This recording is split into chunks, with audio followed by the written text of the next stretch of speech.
Today is Monday, January 2. I'm Pastor Anthony, and this is Wilderness Wanderings.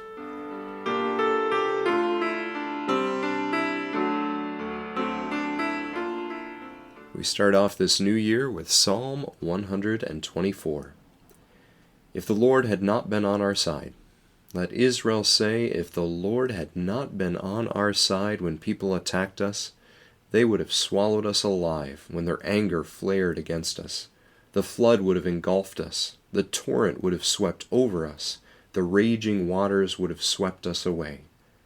Praise be to the Lord, who has not let us be torn by their teeth. We have escaped like a bird from the fowler's snare. The snare has been broken, and we have escaped. Our help is in the name of the Lord, the maker of heaven and earth. That's Psalm 124. This psalm is a song of witness and testimony to the God who is our help. As a song that was sung trip after trip, year after year, it represented the accumulated testimony of the people of God, and it continued to prove its truth. Each time the song was sung, more meaning filled its lines. More experiences filtered into the cracks of the song's lyrics to prove its truth and give credence to its words. In that sense, Psalm 124 was to the Israelites much like some of our great anthems and hymns of the faith are to us. Think of Great is Thy Faithfulness, Amazing Grace, When Peace Like a River, Holy, Holy, Holy, O God, our help in ages past, and any number of others, including the more modern ones. Over the years, these become more than just another number in the hymn book or set of words on the screen. They give voice to the truth of our lives and faith, such that we're not only singing the words when we sing these hymns, we also find ourselves re-singing the memories of our lived experiences with God as we voice these tunes. We remember the time when His peace, like a river, attended our way as we accompanied a loved one in the hospital. Or when a morning dawned in our lives after a long dark night, where new mercies from the faithful hand of God appeared. Or how we sang Amazing Grace at our parent or grandparent's funeral, and really felt the power and emotion of those words for the first time there. And now we find that we cannot sing that hymn anymore without remembering the time or times in our lives when that text ran true.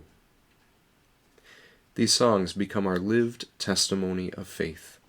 They become the words that we use to encourage one another in times of distress, because the God of whom we sing is faithful, and He has shown it.